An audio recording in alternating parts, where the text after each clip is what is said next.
இப்படி ஒரு small line போட்டதுக்கப்புறமா first line, அதுக்கப்புறமா திக் லைன், அப்புறமா ஸ்மால் லைன் போட்டுங்க. போட்டதுக்கப்புறமா சின்ன ஹம்ஸ் போடணும், ஸ்மால் ஹம்ஸ்.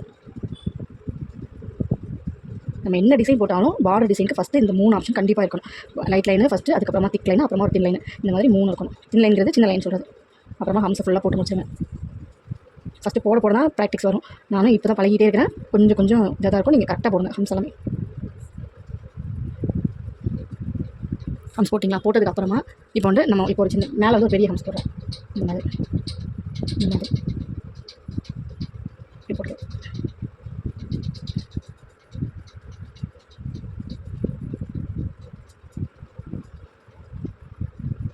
இப்படி போட்டு இப்போ இந்த லைனாக ஒரே மாதிரி வரணும். இப்படி இருக்குன்னா இப்படி எல்லாமே ஒரே லைன் வரணும். அடுத்து பார்டர் டிசைன் போடணும். அப்படிங்கிறது ஒரே லைனாக வரணுங்கிறதுனால இப்படி அதை ஒட்டி ஒரு கோடு போட்டுட்டு அந்த பெரிய ஹம்ஸை வந்து நல்லா எழுத்து விடப்போம். இப்போ இந்த மாதிரி இடம்லாம் இருக்குது, அந்த இடம்லாம் தெரியாத அளவுக்கு நல்லா அதே மாதிரி ஒரு பார்டர் கொடுக்கும்.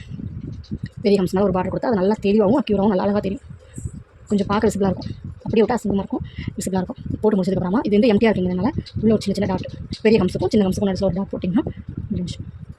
இதுதான் 1வது பார்டர் டிசைன். இந்த மாதிரி போட்டணும். இது பக்கத்தில் வந்துட்டு உங்களுக்கு தெரியணுங்கிறதுனால உங்கள் ப்ராக்டிக்ஸ் நோட்டில் இந்த மாதிரி போட்டு வச்சுக்கோங்க. 1வது டிசைனை இந்த மாதிரி வரும் அப்படின்ட்டு. பேசிக் வந்து ஃபஸ்ட் எப்படின்னா ஒரு சின்ன லைன் போடுறோம், அப்புறமா ஒரு திக் லைன் போடுறோம். அப்படிங்கிறது 1வது பார்டர் டிசைனில் நம்ம தெரிஞ்சுக்க வேண்டியது. அப்புறமா செகண்ட் வந்து ஒரு லைன், அப்புறமா ஒரு திக் லைன், ஒரு தேன் லைன் போடுறோம் செகண்ட். அப்புறமா வந்து தேர்ட் வந்துட்டு ஒரு லைன், ஒரு திக் லைன், அப்புறமா ஒரு லைன், அப்புறமா ஹம்ஸ்.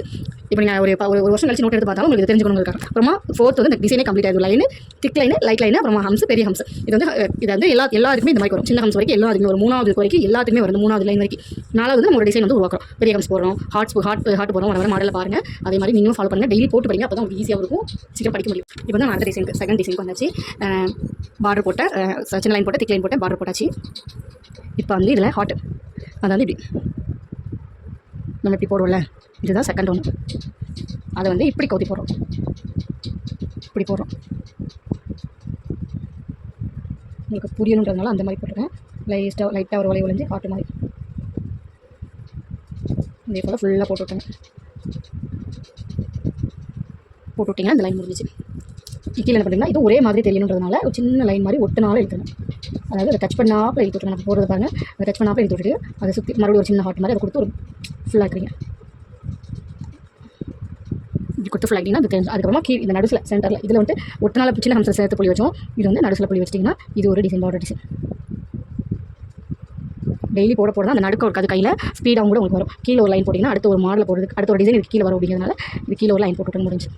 சின்ன லைனாகவே போட்டுருங்க, சின்ன லைன் போட்டுருங்க. அதுக்கப்புறம் தேர்ட் ஒன்று ஆரம்பிக்கும். தேர்ட் ஒன்று அதே போல் ஒரு லைன் போடுங்க. இந்த தேர்ட் ஒன்லேயே ஃபஸ்ட் ஒன்று இருக்குது, செகண்ட் ஒன்று இந்த மாதிரி ஹார்ட்டிங் போடுறோம். தேர்ட் ஒன்று இந்த மாதிரி லீஃப் மாதிரி இப்படியும் போடுறோம். இப்படியும் போட்டு சென்டரில் புள்ளி வைக்கலாம். அப்புறமா இப்படி அதாவது இப்படி ஹம்ஸ் போட்டு இப்படி மாதிரியும் போட்டு புள்ளி வைக்கலாம். இந்த மாதிரியும் போட்டு நமக்கு டைம் இல்லாதனால எடுக்கலை. இப்படியும் போட்டு புள்ளி வைக்கலாம். இடம் உங்களுக்கு தெரியாமல் இந்த மாதிரி ஒரு லீஃப் மாதிரி வந்துடும், புள்ளி வைக்கலாம். மாதிரி போட்டும் புள்ளி வைக்கலாம். இந்த மாதிரியும் புள்ளி வைக்கலாம். தேர்டு ஃபோர்த் வர மாதிரி வந்துடும். நீங்கள் ப்ராக்டிஸ் பண்ணும்போது ஃபுல்லாக ஃபோர்த் போட்டு ப்ராக்டிஸ் பண்ணுங்கள். அதுக்கப்புறமா தேர்ட் வந்துட்டு ஃபோர்த் பார்த்தாச்சு. இது வந்து ஃபிஃப்த் ஒன்று என்ன பண்ணுவோம்னா இந்த மாதிரி, அதாவது இந்த ஹம்ஸை வந்து கொஞ்சம் பெருசாக போட்டு அதை அப்படி ஊற்றி போடுறோம்.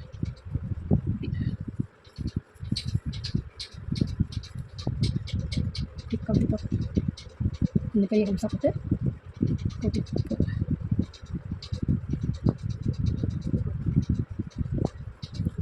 கீழே ஒட்டினாப்பில் வந்து இந்த ஹம்ஸை விட்டுட்டு இப்படி இந்த ஹம்ஸுக்குள்ளே இருந்து எடுக்கும். இப்படி இருக்குது. இந்த ஹம்ஸை க்ளோஸ் பண்ணி முடிக்கணும். நல்லா ஒரு வளைவுக்காக கொடுக்குற மாதிரி கொடுத்து நல்லா கொடுத்து எடுத்துக்கணும். இப்படி எடுத்துக்கணுமா? எடுத்ததுக்கப்புறம் இதில் வந்து அப்படி ஒரு ஸ்ட்ரைட் லைன் இந்த ஹம்ஸ்லாம் அந்த ஹம்ஸ் கீழே வர இடம் டச் ஆகிற மாதிரி போட்டுனால போட்டுருங்க. போட்டுட்டு மீதி உள்ள இடத்த வந்து ஃபில்அப் பண்ணிடுங்க. மீதி உள்ள இடத்த வந்து பார்டர் கொடுத்துருங்க. இப்போ எந்த ஒரு டிசைன் கொடுத்தாலும் அது நம்ம பின்னாடி தெரிய பார்ப்போம். அடுத்து வேறு கிளாஸில் பார்ப்போம். பார்டர் கொடுத்தீங்கன்னா அது வந்து ஃபுல்ஃபில் ஆகிடும். அந்த டிசைன் வந்து விசிபிளாக தெரியும். இப்படி கொடுத்துறீங்களா? அதே போல் மேலேயும் ஃபில்அப் பண்ணிடுங்க.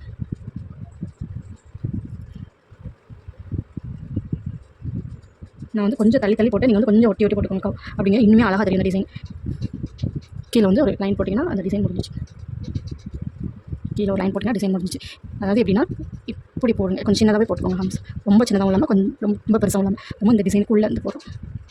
இப்படி போட்டிங்கன்னா இது ஒரு டிசைன் கிடச்சிடும். இது 5வது டிசைன். இந்த 6வது டிசைன் வந்து பார்த்திங்கன்னா ஃபஸ்ட்டு ஹம்ஸ், திக் லைனு, அப்புறமா சின்ன லைனு, அப்புறமா ஹம்ஸ் போட்டுட்டு இப்படி ஒரு சர்க்கிள் சின்ன ரவுண்டு சேஃப் ஒட்டி அந்த ஒட்டி போடும்போது இந்த இதையும் கவர் பண்ணியே போட்டுருங்க. அப்போவே ஏதாவது கேப் இருந்தாலும் அப்படியே ஃபில் பண்ணிடுங்க. இப்போ நீங்கள் போடும்போது இந்த நார்மல் கோன் போடுங்க. அதுக்கப்புறம் நம்ம கடைசி கிளாஸில் ஆர்கானிக் கோட் எப்படி ப்ரிப்பேர் பண்ணுறது அப்படிங்கிறத நம்ம சொல்லி கொடுத்துருலாம். ஃபஸ்ட் இப்படி வந்து போடும் ஆர்கானிக் கோன் வித் வந்துட்டு ப்ராக்டிஸ் கோன். இப்போ வந்து கொஞ்சம் டிப்பு வந்து கொஞ்சம் பெருசாக இருக்கும். இந்த டிப்பு வந்து கொஞ்சம் பெருசாக இருக்கும். இது வந்து நம்ம வந்து டேப் வந்து ஒட்டி கொடுக்குறது நான் சொல்லித்தரேன். இப்படி ஃபுல்லாக போட்டணும். என்ன பண்ணணும்னா ஒரு இது ஷேடோ கொடுக்கணும். ஒரு லைன் வந்து ஃபுல்லாக ஷேடோ கொடுக்கணும்.